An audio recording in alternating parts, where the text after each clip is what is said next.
मैं आज इस एक्ट के द्वारा लाई हूँ कुछ ऐसी बातों का नज़ारा जिसे न जाना तो क्या जाना। दोस्तों, आज मैं आपसे जो बातचीत करना चाहती हूँ वो मेरे दिल के बहुत करीब है और बातचीत के अंत तक आप भी मेरी भावना को समझ पाएंगे। क्या आपके साथ कभी ऐसा हुआ है कि आपने किसी को मजाक में कुछ बात कही हो, लेकिन किसी के लिए वो बात मजाक न होकर दुख की वजह बन गई हो और उनकी भावनाओं को चोट पहुंचाई गई, मगर आपके लिए वो अभी भी मजाक था जिसका दूर दूर तक किसी की भावनाओं को चोट पहुंचाने से नहीं था और शायद इसलिए यह समझने और समझाने में भी बहुत मुश्किल हुई कि वह बात सिर्फ और सिर्फ मजाक ही थी। आइए इससे जुड़ा एक किस्सा सुनाती हूँ।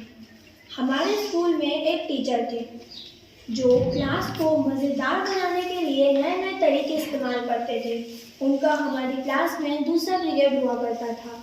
एक बार हुआ कुछ यूँ कि उन्होंने कोई होमवर्क दिया था और यह पता लगाने के लिए कि किस बच्चे ने होमवर्क किया है या नहीं, वे सभी बच्चे ताली बजाए जिन्होंने अपना होमवर्क किया है। मैं क्लास में अपने दोस्तों के साथ बैठी थी। हम सब साथ साथ में सारा काम किया करते थे और अच्छे बच्चों की तरह हमेशा होमवर्क करके रहते थे। तो हमेशा की तरह उस दिन हमने होमवर्क किया था, लेकिन हमारे एक दोस्त ने ताली नहीं बजाई और सर का पीरियड खत्म हुआ और आगे के 2 क्लास और खत्म हुई। फिर आया शॉर्ट ब्रेक जिसमें हम स्नैक्स खाकर खेल कूद करते और आपस में खूब बातें करते और उस दिन तो मज़े ही आ गए थे। हमने हमारे उस दोस्त का बहुत मजाक उड़ाया जिसने होमवर्क किया हुआ था लेकिन फिर भी ताली नहीं बजाई। हमें बहुत मज़े लिए यह कहकर कि इस तरह ताली बजाने भी नहीं आती थी। हमारे लिए बहुत ही छोटी सी बात थी क्योंकि हमें पता था कि उसने होमवर्क किया हुआ है, पर वो तो उस पर रोने लग गया है और हमसे बहुत गुस्सा भी हो गई। हम तो हैरान ही हो गए कि इतनी छोटी सी बात पर कौन रो सकता है। हमने उसको समझाने की कोशिश करी लेकिन वो हमसे गुस्सा ही रही और पूरे दिन हमसे बात नहीं करी। बुरा तो लगा कि हमारा दोस्त हमारी वजह से गुस्सा हो गया, पर करते भी क्या, हम समझ नहीं पा रहे थे।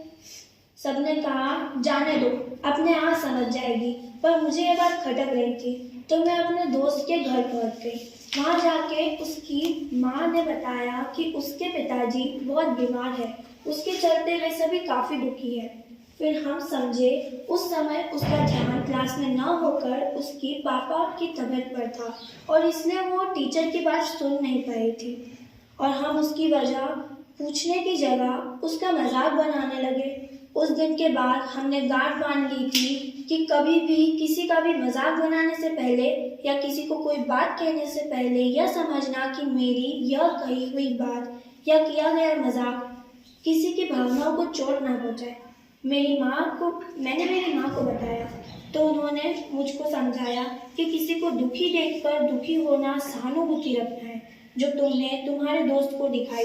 तुमने उसके दुख के बारे में जानने की कोशिश करी, तुमने उसके दुख को समझते हुए अपने किए पर पछतावा किया कि ये तुम्हारे दोस्त के लिए समान अभाव था कि तुम्हारा किसी भी परिस्थिति में खुद को दूसरे की जगह रखकर देखना, ना सिर्फ शब्दों का बल्कि भावों का भी समझना और उसके हिसाब से प्रतिक्रिया देना।